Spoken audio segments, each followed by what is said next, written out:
ॐ नमः सिद्धेभ्यः। ॐ नमः सिद्धेभ्यः। ॐ नमः सिद्धेभ्यः। निज आत्मा को जान कर पहचान कर जम कर भी जो बन गए परमात्मा पर्याय में भी वे साध्य है आराध्य है आराधना के सार है। हो नमन उन जिन देव को जो भव जलधि के पार हैं, जो भव जलधि के पार हैं। अपनी चर्चा यहाँ पर नए चक्र अर्थात नए रहस्य पर अपनी कैसी है चर्चा अपन ने प्रारंभ की थी। ये जो पूर्वार्ध है, ये माइक बार बार आवाज़ जा रही है। वो सुनील जा रहा है, सुनील को बुला लो उधर। तो पूर्व में हमने चर्चा की थी, यहाँ पर उत्तरार्ध पर अपनी चर्चा चल रही थी। द्रव्यार्थिक और पर्यायार्थिक नए पर अपनी चर्चा चल रही थी।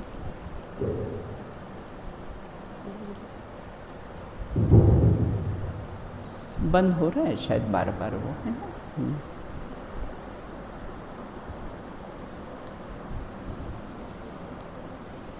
तो अपनी चर्चा यहाँ पर नए चक्र के माध्यम से उत्तरार्ध में द्रव्यार्थिक नए और पर्यायार्थिक नए, इस पर अपनी चर्चा कैसी है प्रारंभ की थी।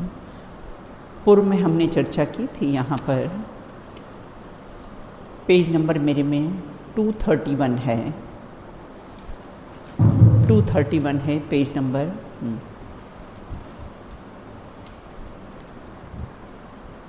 सम्यक एकांत किसे कहते हैं, जो पूर्व में हमने चर्चा की थी उसमें सम्यक एकांत किसे कहते हैं।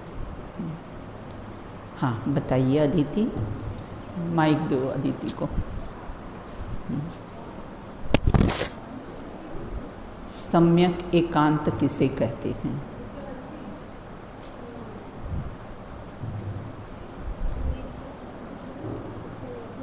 9th क्लास की बालिका हैं, उसने अभी तक कुछ भी पढ़ा नहीं है नए वगैरह, फिर भी वो बोलने की हिम्मत रखती है, बताती है, ये बहुत प्रशंसनीय बात है। हाँ बोलिए बेटा। द्रव्य और पर्याय दोनों को यथावत जानकर द्रव्य स्वभाव का आश्रय लेना, यही प्रमाण ज्ञान के फलस्वरूप प्रकट होने वाला सम्यक एकांत है और यही श्रेष्ठ है। हाँ समझ में आया आपको क्या बोला है इसमें कि पहले तो द्रव्य और पर्याय स्वभाव दोनों को पहले जानना, क्योंकि प्रमाण का विषय है। द्रव्य और पर्याय कैसा है, प्रमाण का विषय है, उसको पहले जानना, फिर किसका आश्रय लेना, किसका अवलंबन लेना, एक द्रव्य स्वभाव का अवलंबन और आश्रय लेना ना, यही प्रमाण के फलस्वरूप उसको सम्यक एकांत कहते हैं। अगर प्रमाण की विषयभूत वस्तु अगर हमने नहीं जानी और मात्र हमने वस्तु के एक ही पक्ष को ग्रहण किया, वो कैसा है सम्यक, हाँ वो कैसा है मिथ्या एकांत। हमेशा उदाहरण देते ना, जैसे वृक्ष प्लस फूल पत्ती इज इक्वल टू वृक्ष, है ना। वृक्ष प्लस है ना फूल पत्ती फल, है ना, इज इक्वल टू क्या है वृक्ष होता है। और अगर हम वृक्ष को नहीं माने और मात्र हम कैसा ऐसा माने फूल पत्ती को माने, तो क्या होगा, कौन सा एकांत होगा, वो मिथ्या एकांत होगा, है ना। वो कैसा है, और हमने वृक्ष को माना, फिर प्रयोजनभूत उसमें से हमने फल को ग्रहण किया, वो क्या हुआ सम्यक एकांत होगा। तो प्रमाण की विषयभूत वस्तु में से किसी एक पक्ष को ग्रहण करना उसका नाम है सम्यक एकांत। और प्रमाण की विषयभूत वस्तु को नहीं मानी, है ना, फिर उसको ग्रहण किया तो उसका नाम कैसा है? मिथ्या एकांत है। समझ में आया है ना? सम्यक एकांत और मिथ्या एकांत किसे कहते हैं। अब अपनी यहाँ पर और चर्चा चली थी कि जो सर्वथा शब्द है,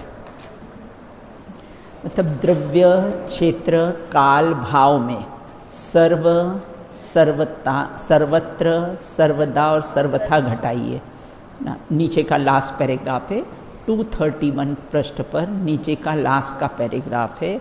तो देखो 4 चीज़ें इसमें आई थी। कौन सी 4 चीज़ें? हाँ, सर्व, सर्वत्र, सर्वदा और सर्वथा। तो सर्व में हमने क्या लिया है? द्रव्य लिया है। और सर्वत्र में क्या लिया है? क्षेत्र लिया है। सर्वदा में और सर्वथा में भाव लिया। अपन ने उसको एक उदाहरण के माध्यम से इसको समझा था। किसी को ख्याल है उदाहरण? उदाहरण किसी को ख्याल है? अपने एक उदाहरण के माध्यम से, एक क्षमामणि पर है ना, हम सबसे क्षमा मांगते ना, उनको इस चारों में घटाइए। सर्व, सर्वत्र मतलब क्षेत्र, सर्वदा मतलब काल और सर्वथा मतलब भाव, है ना। तो इसको चारों में घटाइए। द्रव्य, क्षेत्र, काल, भाव में घटाइए। चलो राजी बताइए।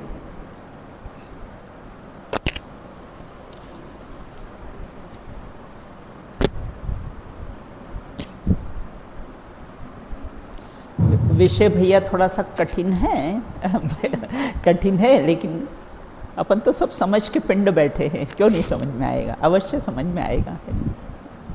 इसमें ऐसा आएगा कि 4 शब्द थे। हाँ, कौन कौन से? सर्वत्र, सर्वदा और सर्वथा। हाँ, तो क्षमा की वजह से पूछना, इसलिए यदि हम चारों में देखें, हाँ, तो सर्वप्रथम द्रव्य में सर्व मतलब सभी द्रव्यों से क्षमा हो। हाँ, निगोस से लेकर है ना कहाँ तक? 9 ग्रीविक तक सभी जितने भी द्रव्य है संसार में, सबसे क्षमा भाव हो।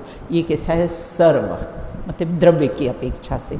सेकंड पॉइंट, फिर हमने सर्वत्र। हाँ, तो सर्वत्र मतलब जो 343 धनराजु क्षेत्र जो तीनों लोगों का है, हाँ, हाँ, वहाँ पर सभी जगह मतलब समान है, कोई इष्ट नहीं है। हाँ, और उन सभी से क्षमा हो, ऐसा सर्वत्र मतलब क्षेत्र की अपेक्षा से सबसे क्षमा भाव। हम क्या करते हैं? ये क्षेत्र अच्छा है, ये क्षेत्र अच्छा नहीं है, हम उस क्षेत्र में इष्ट अनिष्टपना करते हैं। तो यहाँ कहते हैं सर्वत्र, कोई भी शिखर जी अच्छा है ना, और कैसा है वो पाकिस्तान बुरा है, हिंदुस्तान अच्छा है। बिल्कुल हमने क्षेत्र में इष्ट अनिष्टपना कर लिया। तो यहाँ कहते कोई भी क्षेत्र अच्छा, क्योंकि 2.5 द्वीप में बताया था ना, पूरे 2.5 द्वीप में ऐसा कोई भी स्थान नहीं जहाँ से सिद्ध नहीं गए हो। भैया यहाँ से भी गए हैं सिद्ध क्षेत्र, बेटा ये भी अपना सिद्ध क्षेत्र है। यहाँ से भी सीधे, क्योंकि पूरा 2.5 द्वीप, जितना 2.5 द्वीप है ना, उतना ही कैसी 45 लाख योजन की सिद्ध शिला है और 45 लाख योजन का हमारा 2.5 द्वीप है। ऐसा कोई भी स्थान नहीं है जहाँ से कैसे सिद्ध नहीं हुए हों। तो इस प्रकार से कैसे क्षेत्र की अपेक्षा से कैसे क्षमा भाव, वो सर्वत्र। तीसरा पॉइंट, सर्वदा मतलब काल की अपेक्षा से। हाँ, तो तीनों जो 3 काल होते हैं, वर्तमान, भूत, भविष्य, उन तीनों समय में जितने भी जीव हुए हैं, उत्सर्पणी से लेकर अपसर्पणी तक, हाँ, उन सभी जीवों के प्रति हमें राग द्वेष ना हो, सबसे क्षमा भाव है ना। सभी जीव मतलब काल की अपेक्षा से है ना, किसे कोई भी उत्सर्पणी काल हो, अवसर्पणी काल हो, हम कितना करते हैं, अरे आज तो अमावस्या का दिन है। अमावस्या का दिन बुरा नहीं है। भगवान महावीर ने भैया नहीं सोचा कि अमावस्या के दिन अपने को मोक्ष नहीं जाना है उन्होंने नहीं सोचा ये काल बुरा है ना, उन्होंने नहीं सोचा ये। समय कोई बुरा और अच्छा होता नहीं है। आप बुलाया, आपने सुनील को बुलाया, फ़ोन किया क्या? ये बार बार माइक जा रहा है। सर्वदा, हाँ, सर्वथा, हाँ, भाव की मतलब समय में हम कोई भी भेदभाव नहीं करें, है ना। ये समय अच्छा है, ये समय बुरा है, ये दिन अच्छा है, ये दिन बुरा है। यहाँ एक कहते कोई भी दिन अच्छा और बुरा नहीं है। अमावस्या का दिन अच्छा नहीं है ना। तो अमावस्या के दिन तो भगवान महावीर कहाँ गए? आज शनिवार का दिन है, ये अच्छा नहीं है ना। तो यहाँ ये कहते हैं कि ऐसा कोई भी समय नहीं है जो अच्छा बुरा नहीं है, सबके प्रति संभाव बिल्कुल, है ना। और सर्वथा अंतिम हाँ की अपेक्षा से लेना बराबर कि कोई भी परिणाम हो, हाँ औषमिक चाहे क्षयक्षमिक, हाँ उसकी अपेक्षा से मन वचन कायिक से हम सभी को क्षमा हो। सभी को कैसे हैं, है ना, भाव की अपेक्षा से, चाहे औदायिक भाव किसी के हो, चाहे पारिणामिक भाव हो, चाहे छायिक भाव हो, है ना। जब छायिक भाव भी भिन्न दिखे तो और भाव की क्या कहना, है ना। सभी भाव, है ना, सबको क्यों औदायिक भाव से देखना, सबको कैसा है पारिणामिक भाव से देखो बिल्कुल ना। इस प्रकार से कैसी है अपनी चर्चा हुई थी। फिर यहाँ आज अपन यहाँ पर चर्चा करेंगे द्रव्यार्थिक न्याय के भेद प्रभेद। अपनी द्रव्यार्थिक और पर्यायार्थिक न्याय पर चर्चा प्रारंभ की थी। तो द्रव्यार्थिक न्याय के कैसे हैं भेद प्रभेद। किसे कहते हैं द्रव्यार्थिक न्याय किसे कहते हैं? जो सामान्य भेद। हाँ हाँ, बताइए अंकिता।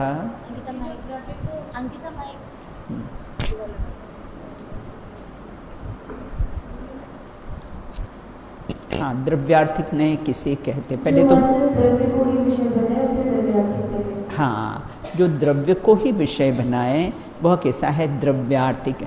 द्रव्य, अर्थ और न्याय, तीन शब्द है ना, द्रव्यार्थिक, द्रव्य, अर्थ और न्याय।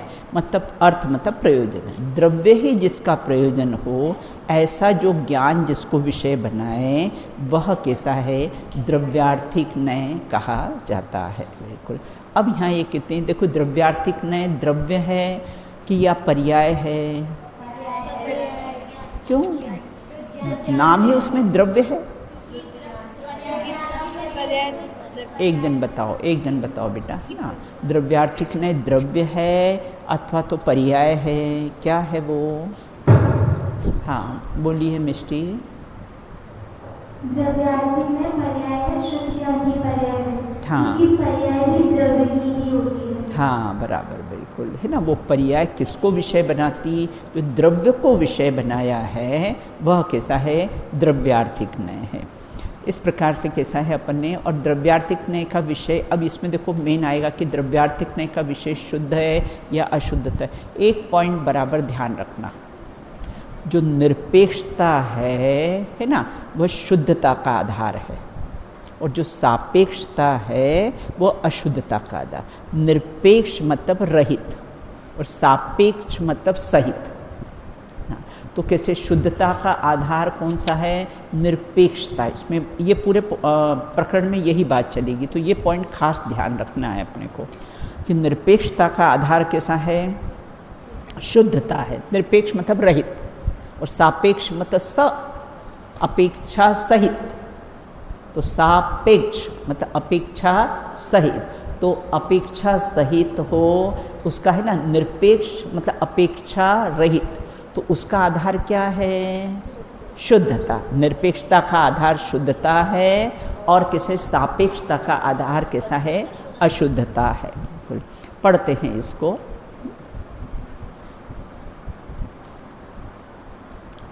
द्रव्यार्थिक न्याय के भेद प्रभेद, पेज नंबर मेरे इसमें है 237, प्रारंभ ही है 237 है।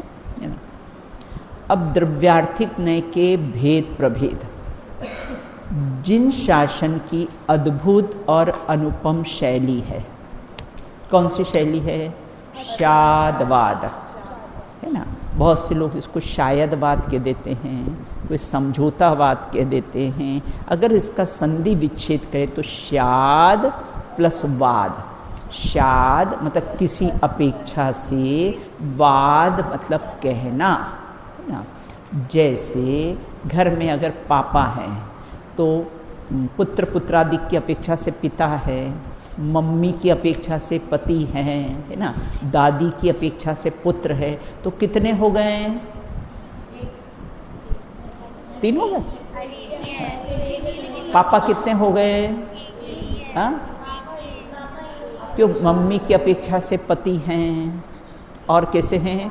पुत्र पुत्रादि की अपेक्षा से पापा है, दादी की अपेक्षा से कैसा है? पुत्र है ना। तो कितने हो गए पापा? एक ही है। हाँ? उस अपेक्षा लगाई ना अपन ने, भाई दादी की अपेक्षा से पुत्र हैं, अपेक्षा लगाई ना। तो शाद और बाद, शाद मतलब किसी अपेक्षा से, बाद मतलब कहना, तो किसी अपेक्षा से कथन कहना, वो कैसा? शाद बाद है। अपने यहाँ जैन धर्म के 4 स्तंभ है ना, कौन कौन से 4 स्तंभ हैं? अनेकांश, शादवाद, अपरिग्रह और अहिंसा ना, ये 4 स्तंभ है ना। जैन दर्शन के 4 स्तंभ है, उसमें जैन दर्शन रूपी सिद्धांत का महल खड़ा हुआ है, तो 4 स्तंभ है उसके ना। तो उसमें कैसे? अनेकांश और शादवाद। तो शादवाद का अर्थ ख्याल में आया अंकिता? शायदवाद नहीं है, समझौतावाद नहीं है, शाद और वाद, किसी अपेक्षा से कथन करना है ना, वो कैसा है? शादवाद है। अब जिन शासन की अद्भुत और अनुपम शैली है, शादवाद की यह अनूठी कला है, जिसमें सामान्य, अभेद, नित्य और एक रूप द्रव्यांश को जानने वाला द्रव्यार्थिक नय के भी अनेक भेद बताए हैं। द्रव्यार्थिक नय का विषय क्या है? द्रव्यार्थिक नय का विषय क्या है? एक, सामान्य, अभेद, नित्य और एक, है ना। ये द्रव्यांश है ना। निमिष, यहाँ द्रव्यांश का अर्थ द्रव्य का अंश नहीं लेना है ना। द्रव्यांश का अर्थ द्रव्य का अंश नहीं लेना, द्रव्य रूप अंश लेना। तो इसमें वो 4 बातें आती है, सामान्य, अभेद, नित्य और एक, इसको मिलाकर कैसा है? द्रव्यांश कहा गया है। अकेले सामान्य को द्रव्यांश नहीं कहा है। अगर हम द्रव्यांश का अर्थ देखें ना, वे द्रव्य का अंश, सामान्य अर्थ के द्रव्य का अंश, बोले ये अर्थ नहीं देखे हैं यहाँ। द्रव्य रूप अर्थ, उसको बोलते कैसा है? द्रव्यांश है। तो वो कैसा है? 4 है, सामान्य, अभेद, नित्य और एक, है ना। अब इसमें द्रव्य क्षेत्र काल भाव घटाओ। सामान्य क्या हुआ? द्रव्य हुआ, और अभेद क्या है? क्षेत्र। नित्य काल हुआ। हाँ, जो भाव है कैसा है? एक है, बिल्कुल। तो इसमें अपने द्रव्य, क्षेत्र, काल और भाव। देखो, कोई भी वस्तु की सिद्धि करना हो तो ये 4 चतुष्टय होते हैं, इसको बोलते हैं वस्तु चतुष्टय, है ना। इससे ही कैसे वस्तु की सिद्धि होगी। भाई किसी ने कहा कि यहाँ पर महावीर पंचकल्याण महोत्सव मनाया जा रहा है ना। बोले कौन लोग आएंगे? बोले सब जीव द्रव्य ही आएंगे भैया, और कौन आएगा? पुद्गल तो नहीं आएगा। तो ये द्रव्य हो गया, है ना। अब बोले ये पंचकल्याणक महोत्सव जो मनाया जा रहा है वो कहाँ है? बोले घेवरा मोड़ के महावीर जिनालय में मना, ये क्षेत्र नक्की है ना। बोले कब होगा? बोले तुम्हारा मन हो जब चले आना भैया तुम्हारा मन हो तुम जब चले आना।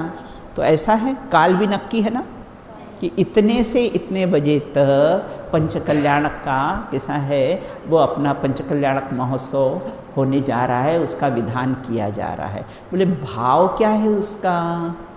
भाव क्या है? तुम जैसा बनने के कारण शरण तिहारी आया। भाव क्या है? विधान का भाव क्या है ना। हे भगवान, आपका तो निर्वाण हो गया है, अब बारी हमारी है ना। आप तो चले गए हो, लेकिन अब बारी हमारी है। तो ये उसका कैसा है? भाव है कि तुम जैसा बनने के कारण शरण तिहारी आया। बस दूसरा और तो हो गया ना, द्रव्य, क्षेत्र, काल और भाव। तो इसको बोलते वस्तु चतुष्टय। इसमें से एक भी माइनस होगा तो किसी वस्तु की सिद्धि नहीं होगी, बिल्कुल। ना। तो इसलिए ये 4 चतुष्टय का है, द्रव्य, क्षेत्र, काल और भाव है। बिल्कुल। अब यहाँ ये कहते हैं कि पंचाध्यायीकार ने जिस प्रकार पंचाध्यायीकार निश्चय का विषय अभेद, अखंड, एक होने से उसमें भेद को स्वीकार नहीं करते। आगे अपन पंचाध्यायी के नए भी पढ़ेंगे, अभी अपन आलाप पद्धति के नए पढ़ रहे हैं ना, अब इसके बाद हम पंचाध्यायी के नए भी पढ़ेंगे। वो भेद को स्वीकार करता ही नहीं है। जब आत्मा एक है, अखंड है, अभेद है, तो उसमें भेद की क्या ज़रूरत है? इसलिए वो भेद को स्वीकार करते ही नहीं हैं। बिल्कुल। तो पंचाध्यायीकार निश्चय का विषय तो एक अभेद और अखंड है ना। एक होने पर उसमें भेद करने की क्या आवश्यकता है? बिल्कुल उसी प्रकार देखो, जैसे आत्मा एक है, छडाला में 3 भेद कर दिए ना, बहिरात्मा, अंतरात्मा और परमात्मा। जबकि आत्मा कोई 3 प्रकार की है, उसकी वो अवस्थाएं हैं, वो उसकी पर्याय हैं, वो आत्मा की ही कैसी है? पर्याय और अवस्थाएं हैं। तो इस प्रकार अभेद, अखंड, एक होने से उसमें भेद को कैसा है? स्वीकार नहीं करते। उसी प्रकार से द्रव्यार्थिक नय के भेदों से भी इनकार किया जा सकता। कौन? पंचाध्यायीकार। वो बोलते हैं आपने द्रव्यार्थिक नय के भेद क्यों कर दिए हैं? तो बोलते कि उसके भेदों से भी कैसा है? इनकार किया गया है। बिल्कुल। फिर भी निश्चय नय से शुद्ध और अशुद्ध दोनों मूल भेदों के समान द्रव्यार्थिक नय के भी शुद्ध और अशुद्ध अनेक भेद किए जाते हैं। यहाँ पर बेटा 10 भेद किए, द्रव्यार्थिक नय के 10 भेद किए हैं। द्रव्यार्थिक नय के ये भेद, अपन 10 भेदों की चर्चा करेंगे। द्रव्यार्थिक नय के ये भेद उनकी विषय वस्तु को भिन्न भिन्न अपेक्षाओं से गहराई से समझने के प्रयोजन से किए गए। भाई क्यों भेद किया आपने? जब वस्तु एक अखंड है, अभेद है, तो आपने उसके भेद क्यों किए? देखो, भेद समझाने के लिए और अभेद समाने के लिए है। जब भी कोई वस्तु में भेद किए जाते हैं तो समझाने के लिए कैसे भेद किए जाते हैं, और समाने के लिए कैसा है? एक अभेद अखंड का ही आश्रय लिया जाता है। तो इस प्रकार से द्रव्यार्थिक ने के भेद विषय वस्तु को भिन्न भिन्न अपेक्षाओं से गहराई से समझने के प्रयोजन से किए जाते। वस्तु का द्रव्यांश शुद्ध है या अशुद्ध? जब भी द्रव्यांश शब्द आए तो क्या लगा लेना? वो चारों लगा लेना। कौन से 4? सामान्य, अभेद, नित्य और एक। तो द्रव्यांश कैसा है? शुद्ध है और या अशुद्ध है, या दोनों से निरपेक्ष है, सत है या असत है, विषयों से भिन्न है या अभिन्न है, इत्यादि अनेक प्रश्नों का समाधान समझने से ही होता है। बिल्कुल। अब कहते हैं सामान्य की अपेक्षा से द्रव्यार्थिक नय के कितने भेद हैं? सामान्य की अपेक्षा से तो कितने? 2 ही भेद हैं, शुद्ध द्रव्यार्थिक नय और अशुद्ध द्रव्यार्थिक नय। सामान्य की अपेक्षा से मात्र 2 ही भेद है। फिर विशेष, फिर शुद्ध के 3 भेद किए, अशुद्ध के 3 भेद किए, और फिर शुद्ध अशुद्ध से निरपेक्ष फिर 4 भेद कर दी। इस प्रकार से द्रव्यार्थिक नय के कुल 10 भेद इसमें बताए गए हैं। बिल्कुल। नाम इस पे है ना, ये पॉइंट ख्याल में ना। निरपेक्ष का अर्थ क्या होता है? रहित। और सापेक्ष का अर्थ क्या होता है? सहित। निरपेक्षता किसका आधार है? शुद्धता का। सापेक्षता किसका आधार है? अशुद्धता का आधार। अब देखो इसमें बताएं शुद्ध द्रव्यार्थिक नय और अशुद्ध द्रव्यार्थिक नय, अन्वय द्रव्यार्थिक नय और स्वद्रव्यादिक कैसा है? ग्राहक अशुद्ध द्रव्यार्थिक नय। और फिर पर द्रव्यादिक ग्राहक द्रव्यार्थिक नय और परम भाव ग्राहक द्रव्यार्थिक नय। इस प्रकार से यहाँ तो उन्होंने 6 करे, आगे उन्होंने उसके 10 भेद कर दिए। अब यहाँ ये कहते हैं द्रव्य ही जिसका प्रयोजन है वह द्रव्यार्थिक नय। क्या डेफिनेशन बताई द्रव्यार्थिक? कि द्रव्य ही जिसका प्रयोजन, भाई धन ही जिसका प्रयोजन है वह धनार्थी, विद्या ही जिसका प्रयोजन है वो विद्यार्थी है, बिल्कुल, है ना। और आत्मा ही जिसका प्रयोजन है वह आत्मार्थी। उसी प्रकार द्रव्य ही जिसका प्रयोजन है वह कैसा है, वह द्रव्यार्थिक नय कहा जाता है। तथा शुद्ध ही जिसका प्रयोजन है वह शुद्ध द्रव्यार्थिक नय, और अशुद्धता ही जिसका प्रयोजन है वह कैसा है, अशुद्ध द्रव्यार्थिक नय। सामान्य आदि जो 10 भेद बताए ना, उसकी पहला सामान्य बात बता रहे हैं। अब बोलते सामान्य गुण आदि को अन्वय रूप से, अन्वय मतलब कैसा है, द्रव्य, और व्यतिरेक मतलब पर्याय है। सामान्य अर्थ और भी अनेक अर्थ आते हैं, तो यहाँ पर अन्वय मतलब द्रव्य और व्यतिरेक मतलब पर्याय है। तो यहाँ कहते अन्वय रूप से द्रव्य द्रव्य द्रव्य ऐसी व्यवस्था जो करता है वह अन्वय द्रव्यार्थिक नहीं। अभी सामान्य बता रहे, इसका एक एक का विषय विस्तार से भी वर्णन आने वाला है, बिल्कुल। अथवा अविच्छिन्न रूप से चले आते गुणों के प्रवाह से जो द्रव्य की व्यवस्था करता है उसको भी कैसा है, द्रव्य कहा है। अविच्छिन्न रूप से मतलब जैसे यहाँ पर, कहाँ पर कैंपटी फॉल कहाँ पर है, मसूरी में है भाई साहब, है ना, मसूरी में है ना कैंपटी फॉल, है ना।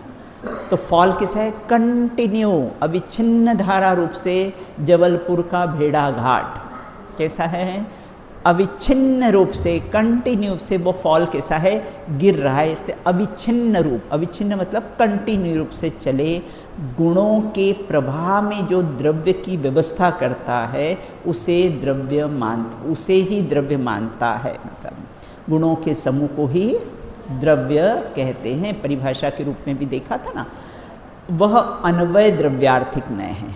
पांचवा लिया, जिसका अर्थ या प्रयोजन स्वद्रव्यादिक है। स्वद्रव्यादिक में क्या लेना, पलक, स्वद्रव्य, स्वक्षेत्र, स्वकाल और स्वभाव। स्वद्रव्यादिक लिखा ना, स्वद्रव्यादिक को ग्रहण करता है वह स्वद्रव्यादिक ग्राहक द्रव्यार्थिक नय।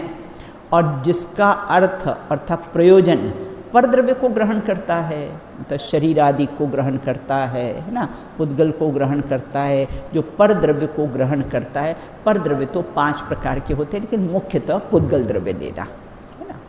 तो जो परद्रव्य आदि को ग्रहण करता है का क्या अर्थ लेना, ये देह है सो ही मैं हूँ, इसका नाम है परद्रव्य। ये रागादिक हैं, सो ही मैं रागी, मैं द्वेषी, मैं क्रोधी ना, इस प्रकार का जो ग्रहण करता है वह कैसा होता है, परद्रव्यादिक ग्राहक। और कैसा है, परद्रव्यादिक ग्राहक द्रव्यार्थिक नहीं। जिसका अर्थ या प्रयोजन परम भाव को ग्रहण करना है। परम भाव मतलब ना, जो पारणामिक भाव है, जो परम भाव है, जो त्रिकाली है, जो ध्रुव है, जो शाश्वत है, जो एक रूप रहने वाला है, वो परम भाव ग्राहक, उसको बोलते द्रव्यार्थिक नय। 6 सामान्य इसमें विभाजन कर दी। अब अपन कैसा है, इसके एक एक का कैसा है वर्णन करेंगे, बिल्कुल, है ना। तो इस प्रकार से यहाँ ये कहते हैं, यद्यपि द्रव्यांश और पर्यायांश, पर्यायांश में क्या लेना, द्रव्यांश की तो 4 भेद कर दी, पर्याय हाँ विशेष, हाँ बिल्कुल। अभिनंदन भैया आपने नहीं पढ़ी होगी ऐसी, आपने ऐसी कक्षा नहीं पढ़ी होगी जो बच्चों ने पढ़ी है, हाँ? तो यहाँ ये कहते हैं कि द्रव्यांश और पर्यायांश, है ना। पहले तो बेटा शब्द से ही परिचय नहीं है कि द्रव्यांश किसको कहते हैं, पर्यायांश किसको कहते हैं, है ना। तो पर्यायांश 6 द्रव्य के स्वरूप रूप में विद्यमान हैं, तथापि यहाँ आत्मा को जानना ही मुख्य प्रयोजन है ना। आत्मार्थी का मुख्य प्रयोजन क्या रहता है, आत्मा को जानना, है ना। देखो 2 बात है, एक आत्मा के बारे में जानना और एक आत्मा को जानना। तो एक आत्मा के, एक आत्मार्थी ट्रस्ट के बारे में जानना और आके साक्षात आत्मार्थी ट्रस्ट के दर्शन कर लेना, 2 बातें हुई ना। एक आत्मा को जानना और एक आत्मा के बारे में जानना। तो कैसा है, आत्मा को जानना अर्थात अनुभव करना, ऐसा ही मैं हूँ। और आत्मा के बारे में जानना तो कैसा है, ज्ञान वाला, दर्शन वाला, सुख वाला, वीर्य वाला, है ना, ऐसा जानना, वो आत्मा के, है ना, बारे में जानना। तो इस प्रकार अतः आत्मा पर घटित होने वाले भेदों का वर्णन किया गया है। यहाँ यह बात समझना विशेष महत्वपूर्ण है कि द्रव्य को शुद्ध या अशुद्ध किस आधार से किया है, किस आधार से किया है, द्रव्य को शुद्ध और अशुद्ध किस आधार से किया। बहुत बढ़िया, बिल्कुल, है ना, कि कैसे निरपेक्षता उसका कैसा है, शुद्धता का आधार, निरपेक्षता सापेक्षता कैसा है, अशुद्धता का आधार है।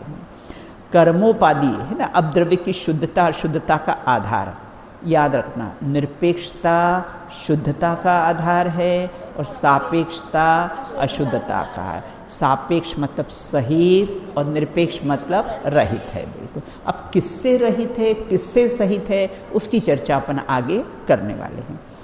कर्मोपाधि उत्पाद व्यय और भेद कल्पना से निरपेक्ष ही द्रव्यता की शुद्धता, ये पॉइंट्स ख्याल में रखना, ये सेंटेंस याद रखना कि शुद्धता किसको बोला है, यहाँ पर अशुद्धता किसको बोला। शुद्धता के 3 पॉइंट्स लिए हुए हैं और अशुद्धता के भी 3 पॉइंट्स लिए हुए हैं। तो कर्मोपाधि 1 है ना, कर्मोपाधि उत्पाद व्यय और भेद कल्पना, क्या कहा अनुज्ञा, 3 बातें, है ना, कर्मोपाधि उत्पाद व्यय और भेद कल्पना से निरपेक्ष, निरपेक्ष मतलब रहित, है ना, ही द्रव्य की शुद्धता का आधार है। और कैसे हैं, सापेक्षता, जो कर्मोपाधि से सहित हो, उत्पाद व्यय से सहित हो, भेद कल्पना से सहित हो, सापेक्ष हो, वह कैसा है, अशुद्धता का आधार है। बिल्कुल। अब यहाँ द्रव्य स्वभाव प्रकाशक नए चक्र में 190 और 198 में समागत द्रव्यार्थिक नय के 10 भेदों के नाम, परिभाषा, इनके स्वरूप का संक्षिप्त वर्णन किया गया है। देखो यहाँ पर द्रव्य को शुद्ध और अशुद्ध क्यों कहा गया है, द्रव्य को शुद्ध और अशुद्ध क्यों। भाई घर में अगर बड़ा भाई हो तो कहेंगे कि ये छोटा भाई है, अपेक्षा है ना भैया, बड़ा है तो क्या कहा है, छोटा भाई, छोटा है तो क्या कहा है, बड़ा भाई है, ऐसा कहा जाता है। उसी प्रकार से देखो दूध भी शुद्ध और पानी भी शुद्ध, क्या होता है, दूध भी शुद्ध और पानी भी शुद्ध, लेकिन दोनों को मिला दिया तो, दोनों को भैया मिला दिया तो अशुद्ध। दूध शुद्ध और पानी भी शुद्ध और दोनों को मिला दिया तो क्या हो जाएगा, अशुद्ध हो जाएगा, वो उसको क्या है ना, अशुद्धता हो जाएगी।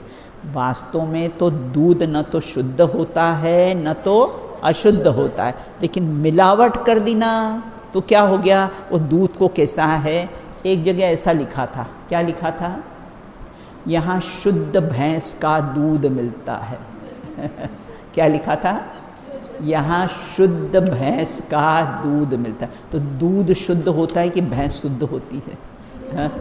दूध शुद्ध होता है, लेकिन वहाँ पर कैसा है, ऐसा लिखा है। तो वास्तव में दूध न तो शुद्ध होता है न तो अशुद्ध होता है, लेकिन पानी के संयोग के कारण उसको क्या कहा जाता है, शुद्ध और अशुद्ध कैसा है, कहा जाता है। बिल्कुल, है ना। तो कर्मोपाधि से निरपेक्ष देखेंगे तो आत्मा शुद्ध दिखाई देगा, कर्मोपाधि से सहित देखेंगे तो आत्मा कैसे। अब ये तो कैसा एंगल है, नए कहा है, नए कहो, एंगल कहो, दृष्टिकोण कहो, नज़रिया कहो, सब एकार्थवाच्य है। जैसा चश्मा पहनेंगे वस्तु वैसी दिखेगी। लाल कलर का चश्मा पहने तो सब लाल वस्तुएं दिखाई देंगी, है ना। काला चश्मा पहने तो सब काली वस्तु दिखाएं। तुमने कौन सा चश्मा कौन सा पहन रखा है ना। तो यहाँ ये कहते शुद्धता का चश्मा पहन रखा है तो सब वस्तुएं शुद्ध दिखेगी भाई साहब, और अशुद्धता का चश्मा पहना तो क्या होगा, सब अशुद्ध ही दिखेंगे। बिल्कुल, है ना। चलिए अब जो इसके जो भेद बताए हैं ना, इसका प्रश्न है बेटा, है ना। प्रश्न आप लोग ध्यान रखना कि शुद्ध द्रव्यार्थिक नय के कितने भेद होते हैं और उनका आधार क्या है ना। शुद्ध द्रव्यार्थिक नय के कितने भेद होते हैं, उसका उनके भेद किस आधार से किए गए हैं। फिर से, शुद्ध द्रव्यार्थिक नय के कितने भेद हैं और उसके भेद किस आधार से किए गए। 3 भेद शुद्धता के हैं, 3 भेद अशुद्धता के हैं और बाकी 4 भेद किसे शुद्धता अशुद्धता की उसमें विवक्षा नहीं है। अब देखो पहला भेद कौन सा है। प्रारंभ के 3 भेद तो शुद्धता के आधार है, उसके बाद के 3 भेद अशुद्धता के आधार, और बाकी के जो 4 हैं अन्वय द्रव्यार्थिक, स्वद्रव्यादिक, परद्रव्यादिक ग्राहक और परम भाव ग्राहक, इसमें शुद्धता और अशुद्धता की कोई विवक्षा नहीं है। अब सबसे पहले कर्मोपाधि निरपेक्ष शुद्ध द्रव्यार्थिक ने, आपको एग्ज़ाम्स में हम कुछ ऐसे सेंटेंस देंगे, उसमें आपको छांटना है कि ये शुद्ध द्रव्यार्थिक नय हैं, ये कर्मोपाधि है, भेद कल्पना सापेक्ष है अर्थात तो भेद कल्पना निरपेक्ष है। उसमें से आपको एग्ज़ाम्स में हम ऐसे सैंपल देंगे, उसमें से आपको कैसा है छांट कर लिखना है।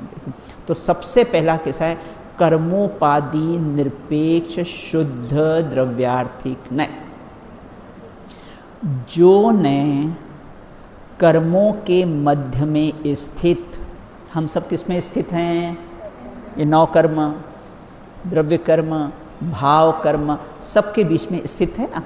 तो जो नए कर्मों के मध्य में स्थित रहते हुए भी अर्थात कर्मों से लिप्त जीव को सिद्ध के समान शुद्ध ग्रहण करता है, उसे कर्मोपाधि निरपेक्ष शुद्ध द्रव्यार्थिक नय कहते हैं। बिल्कुल ना, यहाँ ये कहते हैं, देखो जैसे प्रयोग आपके कैसे आएंगे, हम उसमें नहीं, रागादि रहित उपयोग ज्ञायक प्रतिभासी हो। देखो रागादि रहित उपयोग, लेकिन उसमें हमने किसको देख लिया, ज्ञायक को देख लिया। तो ये कौन सा हुआ, कर्मोपाधि निरपेक्ष शुद्ध द्रव्यार्थिक नय ना। देखो यहाँ ये कहते हैं कि इस प्रकार से, देखो जो कमल होता है ना, कमल रहता कहाँ पर है, कीचड़ में रहता है। कमल कहाँ रहता है, कीचड़ में रहता है, लेकिन वो कीचड़ से कैसा है, बिल्कुल अलिप्त रहता है। आपने कभी देखा है कमल को स्पर्श करके देखा है, वो कीचड़ में रहता है कमल, लेकिन आप उसकी पंखुड़ियों के यहाँ अगर स्पर्श करके देखोगे ना, बिल्कुल ड्राई ना, वो कीचड़ की एक कण भी उसको स्पर्श नहीं करता है। देखो ये खदान में जो सोना रहता है ना, सोना, खदान में सोना सब किट कालीमा सब सहित रहता है, लेकिन फिर भी जो स्वर्णकार होता है वो जान लेता है कि इसमें सोना है। अपने को तो ऐसा लगता है कि बिल्कुल ऐसा पत्थर का डल्ला पड़ा हुआ है। जो खदान के जो सोने आते ना, आपने कभी देखा है, मैंने देखा है, क्योंकि मैं जब जयपुर में रहती थी तो हमारे पड़ोसी रहते थे ना, वो उनका ये प्रेसेस का ही बिजनेस था। तो वो पन्ने के डल्ले, सोने का डल्ला, और बिल्कुल बाहर से भाई साहब बिल्कुल पत्थर दिखे अपने को। अपन वो बोलते थे ये पन्ने का, अपन ये पत्थर पड़े हुए हैं ना, लेकिन उसके बीच में भी उनको कैसा है, वो स्वर्ण दिख जाता है। देखो ये मूर्तिकार होते ना, क्या करते हैं, एक पत्थर पड़ा हो है ना, और वो उसमें पूरी मूर्ति देख लेता है, वो पूरी मूर्ति का आकार प्रकार देख लेता है। और कदाचित किसी ने चाहे जहाँ छेड़ी मार दी, अरे नाक को मत तोड़ो, अभी नाक दिख रही है क्या नाक तो अभी दिख नहीं रही है, लेकिन वो पत्थर में भी वो मूर्ति के दर्शन कर लेता है। उसी प्रकार से ये जो कर्मोपाधि, कर्मों के बीच में रहते हुए भी ना, द्रव्य कर्म, भाव कर्म, 9 कर्म, सबके शरीर के बीच में रहते हुए भी मैं शरीर से भिन्न आत्मा को दृष्टिकोण करना, देखना, ये कौन एंगल बताता है, बोले कर्मोपाधि निरपेक्ष शुद्ध द्रव्यार्थिक नय। 8 कर्मों पे बेटा इसको लगा लेना बिल्कुल, है ना। देह सहित में देह रहित देखना, क्या कहा, देह सहित में देह रहित देखना, वो कैसा है, कर्मोपाधि निरपेक्ष शुद्ध द्रव्यार्थिक ने। तो देख सकते हैं कि नहीं देख सकते हैं, देख सकते हैं कि नहीं देख सकते हैं। अच्छा दूध में घी दिखाई देता है क्या, दूध में घी दिखाई देता है क्या? दिखाई देता है भैया? दूध में घी दिखाई देता है, लेकिन फिर किस बल से निकाल लेते हो? किस बल से उसमें से मक्खन निकाल लेते हैं? है ना, विश्वास है। बिल्कुल दिखाई नहीं देता है, फिर भी उसमें उसी प्रकार से ये 9 कर्म में आत्मा दिखाई नहीं देता है। लेकिन आत्मा दिखाई नहीं देता, ये भी किसने जाना? आत्मा दिखाई नहीं देता है निमिष, ये भी किसने जाना? आत्मा नहीं जाना ना भैया। दिखाई नहीं देता और दिखाई देता है, ये भी किसने जाना? है ना, आत्मा नहीं कैसा है? जाना। बिल्कुल। तो यहाँ ये कहती है जो नए सिद्ध समान सदा पद मेरो, ये सब इसके प्रयोग हैं। बिल्कुल ना। तो क्रोध में क्षमा भाव को देखना, वो भाव कर्म में भाव कर्म से रहित देखना। क्रोधादि के परिणाम आए तो उससे अपने को कैसा है? रहित देखना। ये कर्मोपाधि निरपेक्ष शुद्ध द्रव्यार्थिक नय का एंगल है। रागी नहीं द्वेषी नहीं भगवान आत्मा, सर्व जीव छे सिद्ध सम, ये समझे ते थाय। बिल्कुल है ना। तो इस प्रकार से देखो, मैंने आपको शायद पहले भी बताया था, हमारे सनावत के पास में सिद्धवरकुट क्षेत्र है ना। 2 चक्री 10 काम कुमार भवतरी मोक्ष गए। वहाँ से 2 चक्रवर्ती और कैसे हैं? 10 काम कुमार और 3.5 करोड़ मुनिराज वहाँ से कैसे हैं? मोक्ष गए। भैया कभी जाओ तो देखना। सिद्धवरकुट कभी गए हो? नहीं गए ना, अभी इंदौर उधर MP साइड नहीं गए होंगे ना। तो देखना, तो उधर वो सिद्धवरकुट सिद्ध क्षेत्र है, पास में हमारा सनावद है, वहाँ पर बहुत सुंदर मंदिर बना हुआ है। तो वहाँ पर सिद्धवरकुट जब जाते थे ना बेटा, हम पहले ज़माने में नाव से जाते थे, है ना। बसें नहीं चलती थी, तो नाव से कैसे हैं? जाते थे। तो नाव से जाने पर क्या है, एक ऐसा प्लेस आती थी जिसमें अपन कोई भी शब्द बोलो तो वो टकरा कर वापस आता है। उसको क्या बोलते हैं? Echo sound. इको साउंड बोलते हैं। जो हमने जो आवाज़ दी वो वापस टकरा कर वापस आती। तो हाँ, तो हम वहाँ जाते थे ना, नाव से जाते थे, और जब वो पत्थर वहाँ पर आता था, हम बोलते कि तुम भगवान हो। तो वहाँ से आवाज़ क्या आती थी? तुम भगवान हो। हम बोलते तुम भगवान हो, तो वहाँ से आवाज़ आती थी कि तुम भगवान हो। जैसे भगवान की प्रतिमा है ना, बोलते है आप भगवान हो, तो वहाँ से भी आवाज़ आती कि आप भगवान हो। हम अपनी तो सुना देते हैं, लेकिन उनकी नहीं सुनते। अपनी तो सुना देते हैं, लेकिन उनकी कैसा है? नहीं सुनते हैं। तो उसी प्रकार से यहाँ ये कहते हैं कि कर्मों के बीच में रहते हुए भी अपने को कैसा देखना? कर्मों से रहित देखना। सिद्ध समान सदा पद मेरो। तो वर्तमान अवस्था समझ में आ गया। कर्मों उपाधि निरपेक्ष, संधि विच्छेद करेंगे तो क्या होगा? कर्मोपाधि मतलब कर्म की उपाधि से रहित, निरपेक्ष मतलब रहित, उसका नाम कैसा है? शुद्ध द्रव्यार्थिक नय ना। तो कर्म की उपाधि से रहित, तो कौन से? द्रव्य कर्म, 9 कर्म, भाव कर्म, है ना। मुझे ज्ञान ज़्यादा है, मुझे ज्ञान कम है ना। ये कैसा है? कर्मोपाधि सापेक्ष है। और मैं तो कैसे हूँ? सबका समान ज्ञान है, कोई कम नहीं और कोई ज़्यादा नहीं है। बिल्कुल है ना। मैं रागी द्वेषी हूँ, है ना, ये कर्मोपाधि सापेक्ष है।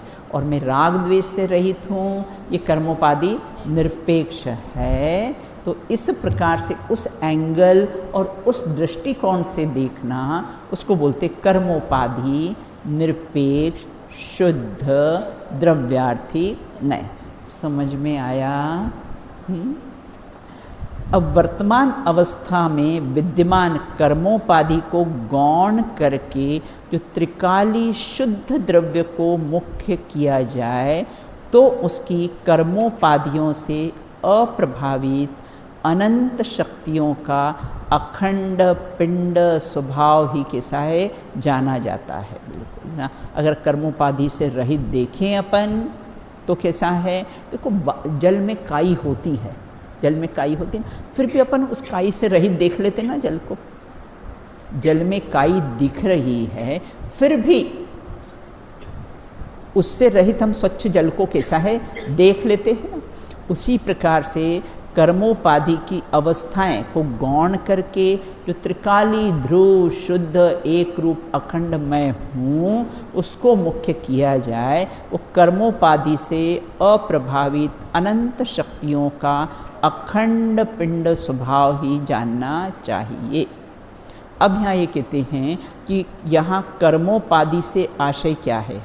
मुख्य रूप से मोह राग द्वेष आदि औदायिक भाव कर्म लिया है। राजी कौन सा कर्म तो लिए हैं, लेकिन यहाँ पर कौन सा लिया है ना, भाव कर्म मुख्य रूप से लिए हुए हैं, है ना। मोह राग द्वेष आदि भाव, नौ कर्म भी ले सकते हैं, शरीर से रहित भी, है ना।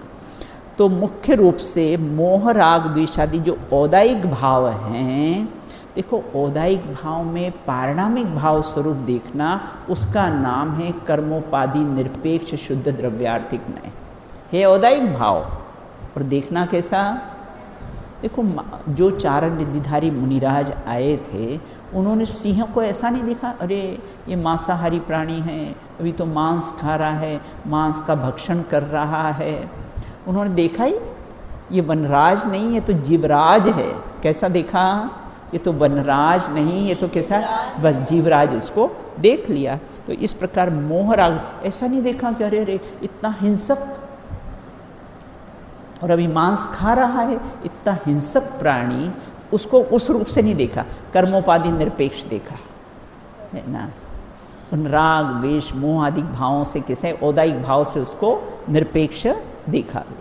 तो मोह राग द्वेष आदि औदायिक भावों से हैं, इस अपेक्षा से विचार किया जाए तो इस नय का विषय रागादिक भाव से भिन्न एक ज्ञायक भाव ना।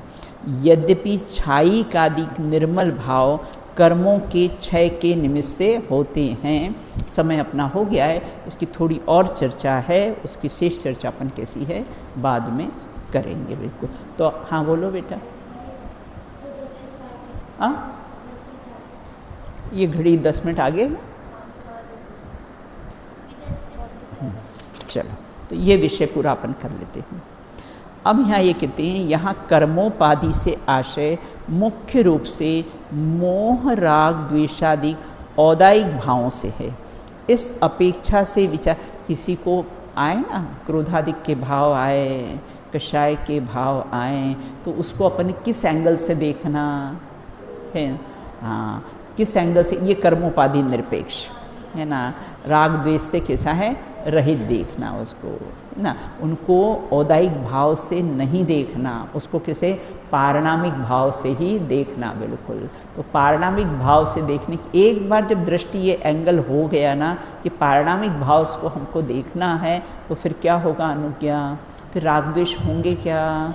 राग द्वेष होंगे ही नहीं। तो ये अपने को कर्मोपाधि निरपेक्ष शुद्ध द्रव्यार्थिक ने अपने को कौन सी दृष्टि देता है, कौन से एंगल देता है कि कोई को भी कैसा है, आप कैसा है मोह राग द्वेष से सहित मत देखो, है ना। आप उससे निरपेक्ष और उससे रहित देखो, क्योंकि पर्याय का जन्म क्षण कितना है? एक समय का, है ना। पर्याय का जन्म क्षण कितना है? कुछ समय तक परिणाम रहते हैं, फिर कैसे विलीन को प्राप्त हो जाते हैं। किसी के भी औदायिक भाव आते हैं तो कितने समय तक रहते हैं? थोड़े समय तक रहेंगे और फिर कैसे चल। देखो आपने मेरे पे क्रोध किया और मैं वापस आप पे क्रोध करूं और आपका परिणाम पलट गया, क्योंकि पर्याय का स्वभाव पलटन है। अब यहाँ तो मैंने एक दिन क्लास में बात कही थी ना, ये क्रोधादि को नष्ट करना भी मरे को मारने जैसा है। क्योंकि अगले ही क्षण अभिनंदन भाई साहब कोई हॉस्पिटल में एडमिट हो, है ना। अभिनंदन भाई साहब ने कन्हैया भाई साहब, आप तो अपने को भगवान आत्मा समझो बस। हम तो कैसे हैं?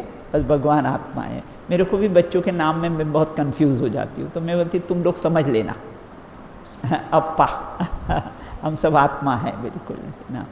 तो यहाँ एक थी कि कोई हॉस्पिटल में एडमिट है और डॉक्टर ने जवाब दे दिया है कि बस थोड़े ही समय का मेहमान है भैया, और कोई आकर उनको पिस्तौल से शूट कर दे, तो क्या हो?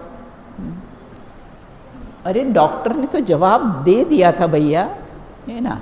क्यों मरे को मार दूं। तो उसी प्रकार से ये क्रोधादिक भाव भी कैसे हैं, अगले ही क्षण नष्ट होने वाले हैं। पर्याय का स्वभाव ही पलटन है, सदा काल रहने वाला नहीं है। तो उसको कैसा है, उससे रहित देखना, उस क्रोधादिक भाव से रहित देखना, उसको तो भगवान आत्मा देखना। कैसा दिखा यशोधर मुनिराज ने, गले में सर्प डाला तो भी धर्म वृद्धि, गले में से सर्प निकाला तो भी धर्म वृद्धि। उन्होंने पर्याय दृष्टि का, पर्यायार्थिक ने का चक्षु ही बंद कर दिया। उन्होंने किस एंगल से देखा, कर्मोपाधीन निरपेक्ष शुद्ध द्रव्यार्थिक नय से कैसा है देखा है। तो इस प्रकार से इस अपेक्षा से विचार किया तो इस नय का विषय रागादिक भाव से भिन्न एक ज्ञायक भाव है। यद्यपि छायिक आदि निर्मल भाव कर्मों के क्षय के निमित्त से होते हैं, अतः उसमें कर्मोदय रूप उपाधि को गौण करने का प्रश्न ही नहीं उठता है। क्या कहा, छायिक भाव किससे प्रकट होते हैं, कर्मों के क्षय से छायिक भाव प्रकट होते हैं ना।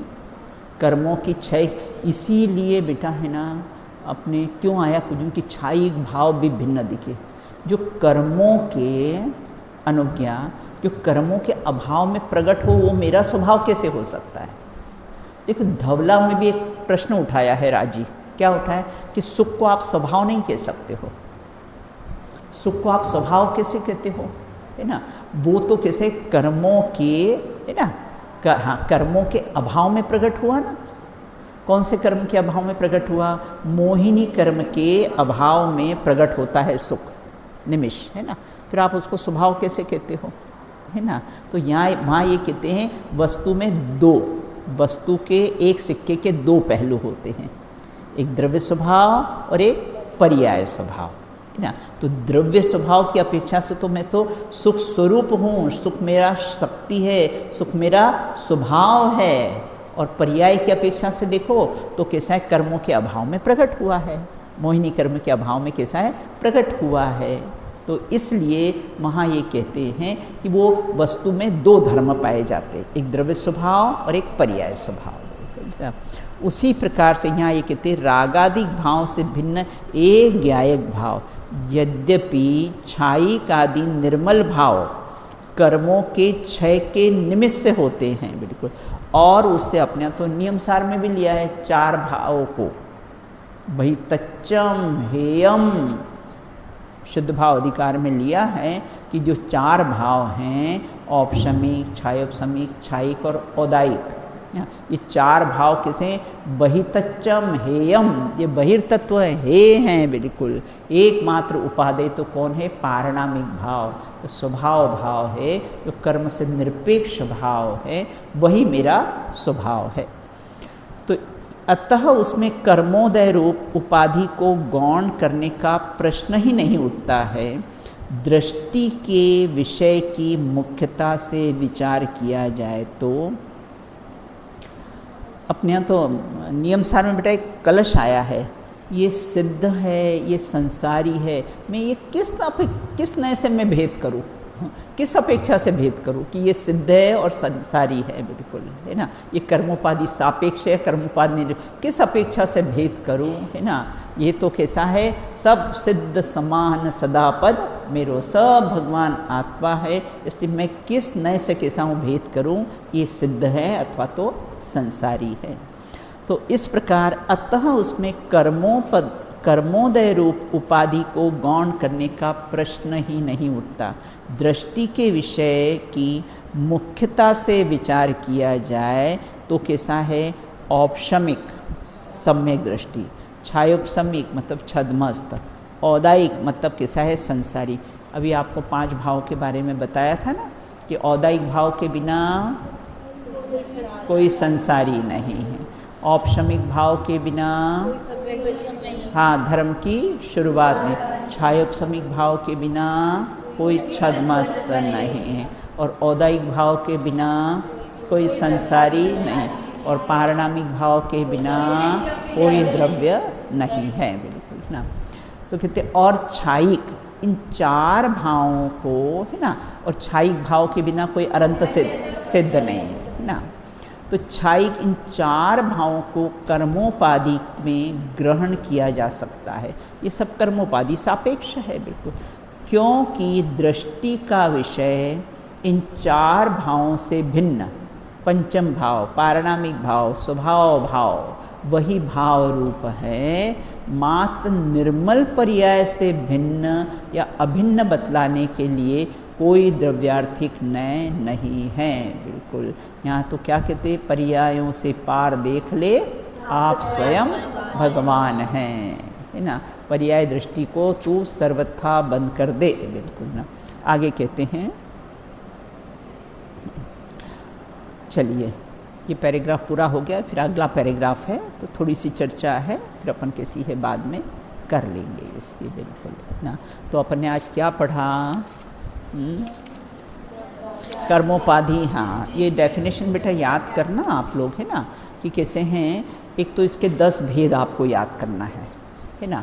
3 शुद्धता के, 3 अशुद्धता के और 4 शुद्धता अशुद्धता की विवक्षा से रहित है। तो कौन कौन से 10 कौन कौन से कर्मोपाधि,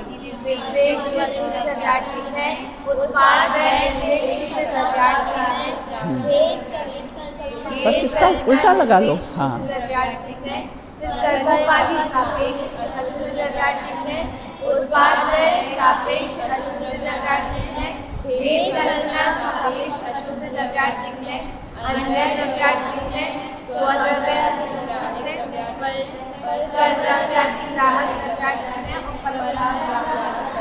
किसको याद हो गए? बहुत इजी है याद करना इसको। 3 शुद्धता के, 3 अशुद्धता के, फिर अन्वय ले लेना, फिर स्वद्रव्य परद्रव्य लेना और फिर परम भावग्राही, हो गए ये 4 भेद। चलो राजी सुनाइए। द्रव्यार्थिक नय के 10 भेद। हाँ बताइए। 3 शुद्धता के, 3 अशुद्धता के और 3 शुद्ध अशुद्ध की अपेक्षित विवक्षता से रहित है। बहुत बढ़िया। पहला है कर्मोपाधि निरपेक्ष शुद्ध द्रव्यार्थिक है। बहुत बढ़िया। उत्पाद में निरपेक्ष सत्ताग्राही शुद्ध द्रव्यार्थिक है।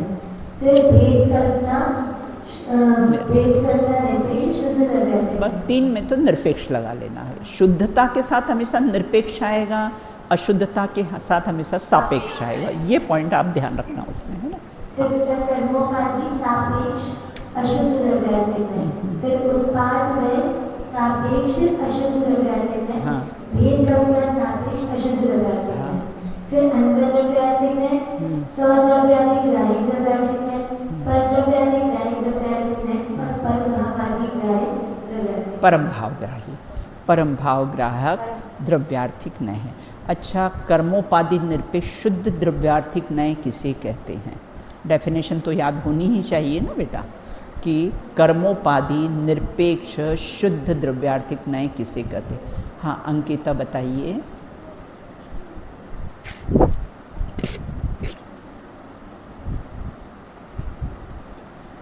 जो द्रव्य कर्मों के मध्य में स्थित अर्थात कर्मों से रिक्त जीव को सिद्ध समान शुद्ध ग्रहण करता है, उसे कर्मोपाधि निरपेक्ष। बहुत भाव भाषण हुआ आपको समझ में? आपका अच्छा उदाहरण, चलो कृति आज उदाहरण बताइए। कृति का आज बर्थडे है ना, तो आज कृति उदाहरण बताएगी। हाँ बताइए। हाँ इसमें 2-3 उदाहरण आपको बताएंगे। हाँ। जैसे कि सोने से जो होता है वो पहले उससे पत्थर में लिप्त होता है। हाँ। लेकिन उसके मध्य में सोना होता है, जिसे जो सोने को स्वर्णकार होता है वो उसे पहचान लेता है। और शिल्पकार भी होता है, जैसे शिल्पकार कोई पत्थर देखे तो उसमें पूरी मूर्ति को आकार बना लेता है। वैसे ही जो हम ये जीव है उसमें भी ये सिद्ध बना है, मध्य में सिद्ध बना है, जिसको हम ग्रहण कर सकते हैं। आदि मध्य अंत में ही सिद्ध बना है। अर्थात देह सहित में देह रहित हो। हाँ, देह सहित में देह रहित देखना, उसका नाम कैसा है? शुद्ध कर्मोपाधि निरपेक्ष शुद्ध द्रव्यार्थिक नय। तो अपने को क्या लाभ हुआ? 1 घंटे अपने करा तो अपने को लाभ क्या हुआ? इस नय को जानने से अपने को क्या लाभ हुआ? हाँ, है ना, कि हम भी कैसे कर्मोपाधि, हम स्वयं भी कर्मोपाधि से सहित होने पर भी हम अपने को भगवान आत्मा देख सकते हैं कि नहीं देख सकते हैं? देख सकते हैं कि नहीं देख सकते हैं? ये अपने को न ये बताता है कि कैसा है, हम कर्म से सहित होने पर भी हम अपने आप को, अभी सब देह है, मोह राग द्वेष आदि हैं, शरीर भी है, कर्म का उदय भी है, सब है, उसमें से हम अपने को सिद्ध समान देख सकते हैं कि नहीं देख सकते हैं? देख सकते हैं। ये कौन सा नय बताता है? ये कर्मोपाधि निरपेक्ष शुद्ध द्रव्यार्थिक नय बता। हाँ पयांशी, आप कुछ कह रहे थे, बोलिए। पापों से ज्ञान करनी चाहिए, पापी से। हाँ, घृणा किससे करनी चाहिए? पाप परिणाम से करना चाहिए, पापी से नहीं करना चाहिए, बिल्कुल। तो एक दृष्टिकोण और एंगल अपने को मिलता है। इसकी थोड़ी और चर्चा है ना, आगे लिया है, जो निगोद सोही मुझ में सोही मोक्ष मझार। शेष चर्चा अपन कैसी है बाद में करेंगे। चलिए बोलिए, क्या बोलोगे? अएव मुक्ता, एक तो वो वाला श्लोक बोलो, क्योंकि और भी सबको याद हो जाएगा। 69 कलश, चलो बोलो बोलो।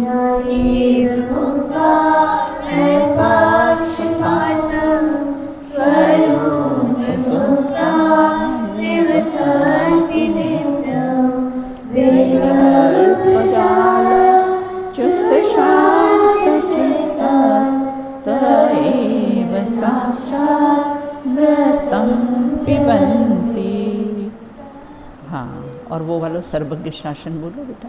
सर्वज्ञ शासन जयवंत वैद्य, निर्मंत शासन जयवंत वैद्य, हरे पर की निंदा प्रशंसा स्वयं की, करते समय शक्ति बुद्धि न खोवे, भाव मन में न आवे कभी ना, निर्दोष गंगा जयवंत वैद्य, गुरु गौरव सदा हो हृदय में, बहे ज्ञान धारा स्वानंदकारी।